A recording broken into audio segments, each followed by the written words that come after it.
The Minnesota Timberwolves have officially been eliminated by the Dallas Mavericks.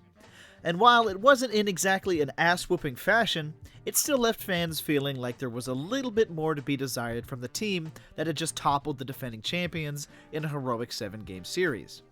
So, what went wrong for the Wolves? What can we say went right? Did the Wolves fly too close to the sun, building their roster to topple the Nuggets? Or was the tandem of Kai Luka just too much to handle for any team in their position? Let's turn up the spotlight a bit on the Timberpups and see just how hard they came falling down. Well, we have to start with the fact that games were not blowouts by any means. They weren't decided by a massive 20-point lead, they were all within a single-digit score, save a Luka Doncic game winner over the Stifle Tower. So if the games were so close, why couldn't Minnesota just close out one of them at home? Well, for starters, Dallas happens to employ 2 of the top 5 closers in the entire league. Kyrie and Luka are, on paper at least, one of the most unstoppable half-court duos we've ever seen, and they boast a staggering, as well as an historic, 119.2 clutch offensive rating in the series. That's nerd talk for they close games really, really well.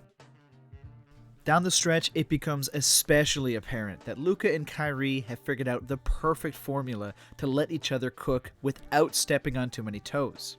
A combined 21 points from Luka and Kyrie in the fourth of Game 3 was enough to stamp them as an unstoppable force when it comes to ending games. The reality of trying to switch heavy onto these two is an enigma that I don't think the brightest minds in basketball could crack.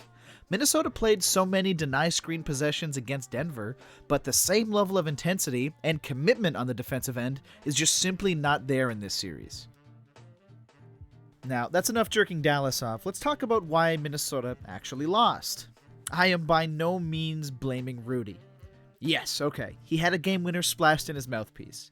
And honestly, he's had an impossible time chasing anyone over a ball screen, but in terms of schemes, Minnesota has played a way different brand of basketball against Dallas, when in reality, they should just be trying to replicate and deny as many ball screens as possible, just like they did against Denver. It's too little too late to implement that change, but you've got to wonder if Minnesota felt some level of complacency after toppling Denver. It's almost like Minnesota was playing for their consolation prize of, hey, at least we beat the Nuggets, when the opponent in front of them is just taking care of business night in and night out. The Mavericks had heroics from literally everyone imaginable, but that's completely by design. Imagine you had 2 supernovas, that they have the gravity of a black hole and the heat of the sun, drawing in defenders all around you. You know how easy it is to hit wide open corner threes when you're being spoon-fed on the seams kind of dimes with enough time to lick your finger and check the wind speed in the stadium? Specifically, I would like to say just how huge PJ Washington has been for this Mavs team. Let's not forget, this guy was basically given to them for a Diet Dr. Pepper and a half can of Pringles barbecue chips. His above-the-break shooting and lob catching, and specifically corner 3 making, have been invaluable for this Mavs team. Speaking of lob catching, whoo-wee, do we gotta give some credit to Derek Lively and Daniel Gafford. Are they the second coming of Ralph Sampson and Hakeem? Well, no, but they are incredibly gifted at making real-time decisions and positioning themselves in a pocket for Luka and Kyrie to literally gift them baskets. I'll go out on a limb and say Lively has already surpassed any kind of benchmark anybody had put on him to start the season, and a finals appearance in your rookie year isn't anything to scoff at. I want to say Jaden McDaniels and Mike Conley were more than serviceable, but Luka quickly settled into his matchup, and it was pretty much barbecue chicken 10 minutes into the first game. Conley had some brilliant bright spots, but unfortunately, he isn't going to be the guy to shoulder the kind of offensive load that you might want for someone at his position. The reality is that he's the best they've got at the moment, so an exploitable hole at your 1, while offering some shaky mobility navigating Dallas' schemes, led to a couple of stinkers throughout this series. The wonderful Wizard of Nas once again proved why he could replace Cat in an instant, and I won't even begin to talk about just how much more money Cat will be making come next season. I'd be willing to wager, if Nas isn't the full-time starter next to Rudy mid-next season, then Minnesota will be looking at a shell shock of a first-round exit against, checks notes, the Clippers in 2025.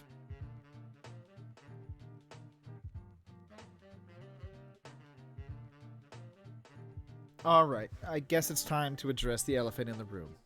Kitty Cat and Ant-Man tour dates, coupled with defensive lapses and absolutely horrid decision-making down the stretch. Let's start with Puss Anthony Towns. In games 1 through 4, he shot an abysmal 7 for 27 from 3. For you mathematicians out there, that's hovering around 26%. And to his credit, 4 for 5 in game 4 really saves his credibility because 3 for 22 reads absolutely terrible on the back of a concert shirt. But hey, 7 for 27 ain't too shabby when you're an Instagram page. Absolutely pathetic decision making when it comes to positioning, and the fouls he committed had me convinced he wanted out of this series as soon as possible. I'm not faulting him for falling apart. If you're a fan of basketball and you still had faith in Cat that he was going to somehow show up and save Minnesota, then you're watching the wrong sport. But I will say, for a guy who's going to be making close to $50 million next year, this doesn't exactly inspire me with confidence for them to just run it back and think you'll be completely fine with this level of production from him coming next playoffs. Now, we gotta talk about it. Ant-Man, the Colorado Kryptonite, the lesser lord of Sir Michael and descendant of the disciples of the greatest to lace the J's on the hardwood, Squire Anthony Towns. I'll go on record by saying I had an absolutely over-the-top mega jump-the-gun take and say I was wrong about Ant potentially, quotation marks, becoming the best in the world next season if Minnesota won the chip. I'll admit, I was charmed by the unflappable confidence and suave aura. I was bought in by the interviews where he wisps his silver tongue around the belief that his team is here and they're going to topple the giants of the NBA. I love a good David and Goliath story. But these little puppies were told to grow into the pack of hungry wolves of old and were here to feast. Unfortunately for us, they aren't house-trained, and Ant, while he wasn't pissing on the furniture, definitely did not keep the same kind of jaw-dropping play and the momentum-shifting on-court demeanor that he had against Denver and Phoenix. In the first round, he was magnificent. 31-8-6 on 47-39-77 splits, forcefully taking the torch from KD and sending the Suns to Cuba to think about how shitty their future is. Then they scale the top of the mountain, a blistering 27-6-5 against Denver with a little rockier efficiency on the jumper, but some absolutely jaw-dropping plays that made the world, the entire NBA community, rally behind them. Everyone bought into this idea that Minnesota was here to take the West by the horns and revive a city that hasn't seen a Western Conference Finals berth since I was still watching Arthur and Kim Possible, sipping my Capri Suns, eating Dunkaroos. Man, life was good. And then we snap back to reality, and Ant's wax wings begin to melt as he comes up against the Dallas Mavericks. These stallions, these absolute mustangs of a team, were curb-stomping the Wolves so hard that they renamed the Target Center the Minnesotian Kennel.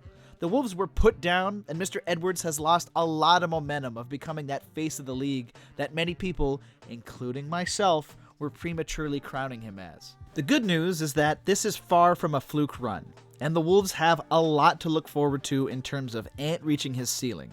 The man's only 22.